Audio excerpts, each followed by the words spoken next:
तेलंगाना हुकूमत ने गरीब अवाम के लिए एक फ़र्द को 6 किलो चावल देने की स्कीम का आगाज़ कर दिया।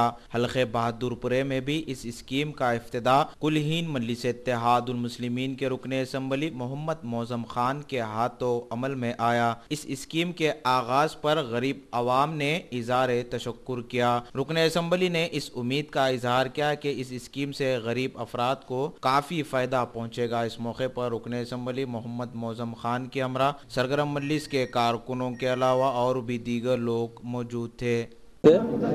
सिविल सप्लाई डिपार्टमेंट सारे आंध्र प्रदेश के आज जो स्कीम लागत की गई है, एक मेंबर को 6 किलो चावल के हिसाब से घर में जितने भी मेंबर रहने दीजिए, हर मेंबर के हिसाब से 6 किलो के हिसाब से चावल था। इसके पहले टोटल घर को 20 किलो चावल था।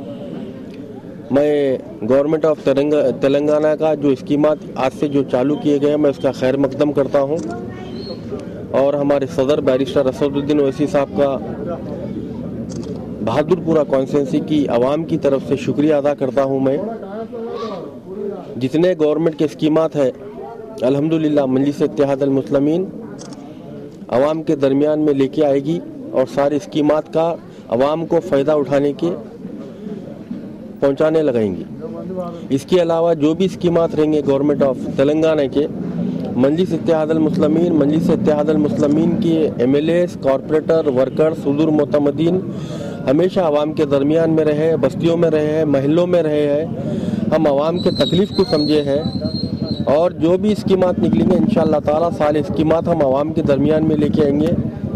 इसके अलावा मजलिस इत्तेहादुल मुस्लिमीन जो भी लाइट का काम रहने दीजिए या रोड का काम रहने दीजिए या जो भी महल्ले के डेवलपमेंट का काम रहने दीजिए, हमेशा आवाम के साथ रहकर काम कर रही है और काम करेगी।